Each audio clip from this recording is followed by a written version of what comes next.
Hello everyone, my name is Nadeem Khan. Welcome to Uncommon Literature. Today I have come to meet you in order to help you how a literature student should study.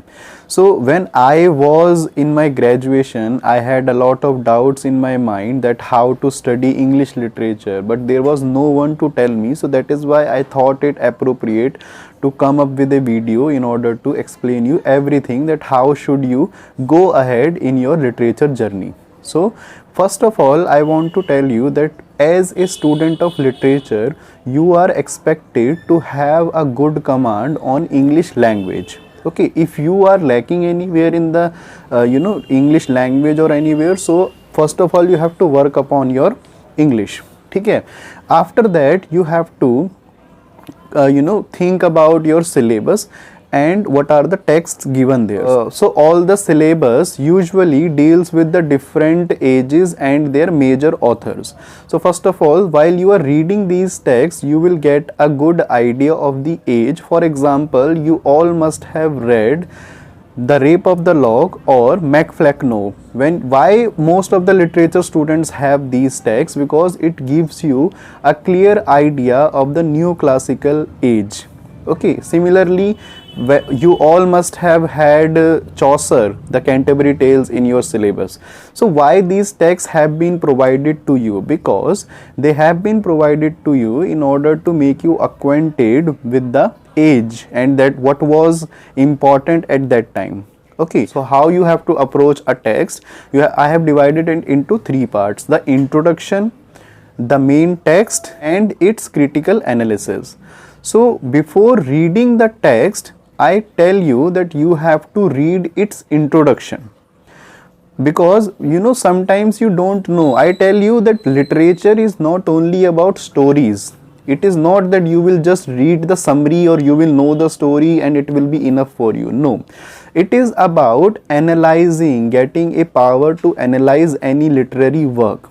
So how you can get that approach? You have to find out that in what time the text was written, what the writer was having in his mind while writing this text, and what are the major themes in the text that you will get in the introduction part of it.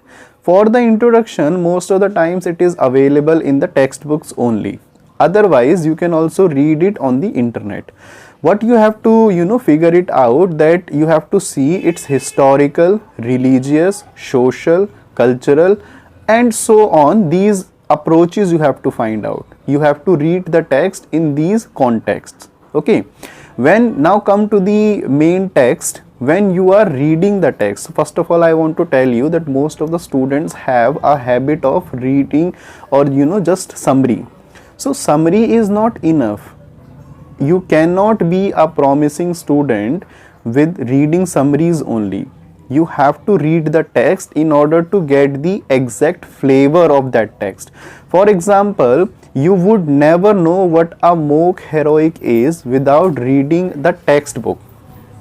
That how the language is so grand and the topic is so trivial. The grandeur of the language you would never find out without reading the main textbook. Okay, but now there are some problems which I got from the students themselves, that some of the students have problem in reading the text.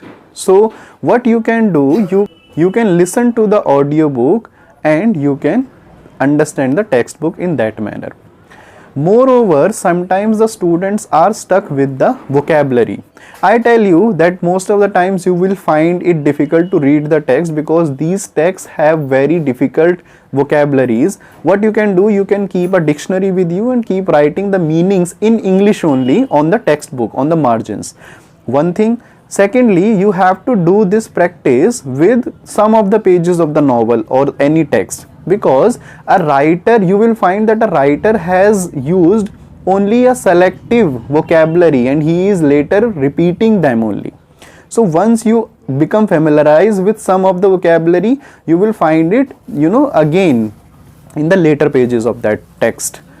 Okay, now moving ahead, we talk about the approaches which we read as in the introduction. For example, we have to find out what are the points in the textbook which can come under historical background, economical background, or any other background. For example, I give you one example. Let us take the example of Charles Dickens' novel Hard Times. So I tell you that in your introduction you got to know that it deals with the theme of industrialization, or it shows you the Victorian society when the industrialization was developing, or it was prevalent at that time. So when you are reading the text, you will find a lot of references, a lot of instances where which you can pick up, okay, in order to put in that. So you have a clear framework in your mind while reading the text, that you have to choose these points from it, okay. Second, sometimes the students find it very tedious to read a textbook. So what I did in my time, that I used to read the summary of the text first, and then I used to approach the main textbook. It made the text more interesting for me. However, I knew the story already, there was no suspense, but still I was able to analyze each point carefully, okay, without missing anything. So this is how you can also do it. Rather, I suggest you that there are two approaches of it. One, that you can read the whole summary and then you can go to the textbook, or you can read the summary of few chapters or pages and then you can read that chapters in the textbook only, and then you can repeat this exercise again and again. Now coming to critical analysis, I have also repeated it in my most of the videos, that critical analysis is important. So in critical analysis, what you have to do, that you can find out some of the essays of the writers who have already researched upon them. You will try to see that how these writers or how these authors have related the text to the different approaches which we came across as the introduction of it. For example, how industrialization is prevalent in hard times, okay, you will find it in the critical analysis only, okay, understood. Moreover, a literature student has the freedom to come up with his or her own views in the answers, but you must justify it. Whatever point you are writing, you should come up with a good justification that why you are writing this thing, okay. Now this is how you can read or complete a textbook, by going first with the introduction, then the main text, and then the critical analysis. Now also I want to draw your attention to the answers as well. I have also talked about how to write good answers in this video. You can see the link in the description. What is left, I am adding here, that students, if you just write down the summary, okay, of the text in the answer, you will just get around 50% marks. That too if your English is good, like without any grammatical mistakes. But how you can fetch good marks? By adding the critical analysis to it, to your answer. And first of all, you have to understand that what is asked in the question. When you are reading the question, understand what the question is asking from you. Write only the relevant points. Ignore the irrelevant points. Do not write anything just because you read it. That is not important. Do not go astray while writing your answer. Stick to the point. That is important. Okay.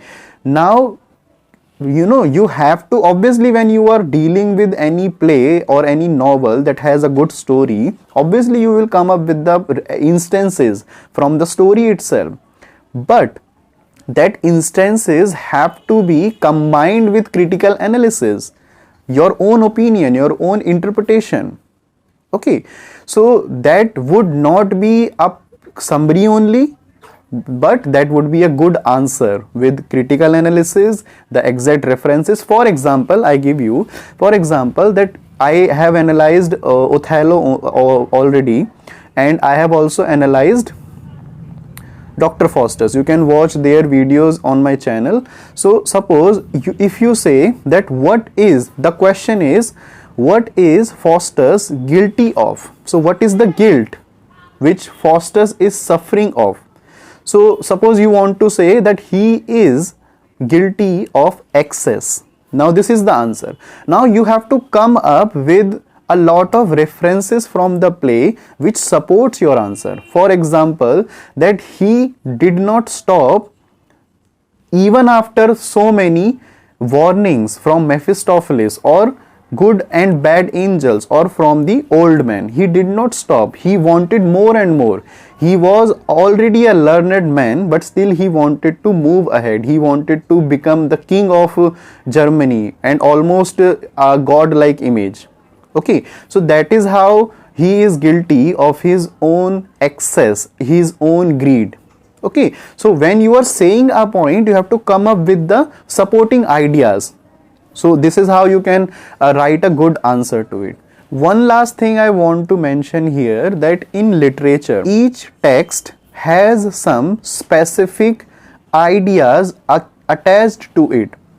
You have to first find out that what is that idea attached to that text. For example, if we talk about look back in anger, so you can ask yourself that the story does not have much. However, you can compare Look Back in Anger and Dr. Foster's. There is a lot of difference when the action of the play is concerned.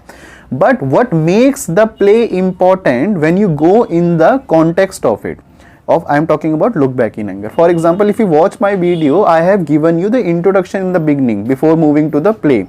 So when you know that there was a whole generation who was educated but they did not get job, so the people became angry. They were young and they were angry, so that is why angry young man term came up. Okay, so this is how you can approach a text. So every text in literature in your syllabus has some specific important ideas attached to it. Try to find it out and then you go ahead with that. So I hope my suggestions would help you a lot in your literature journey. If you still have some doubts, if you are still going through some problems, you can write me in the comment section and must subscribe my channel and also ask your classmates and friends to subscribe it. I am coming up regularly with all the important literary works and I hope that these works will help you to score good in your literature journey. So with this, I just say thank you to you.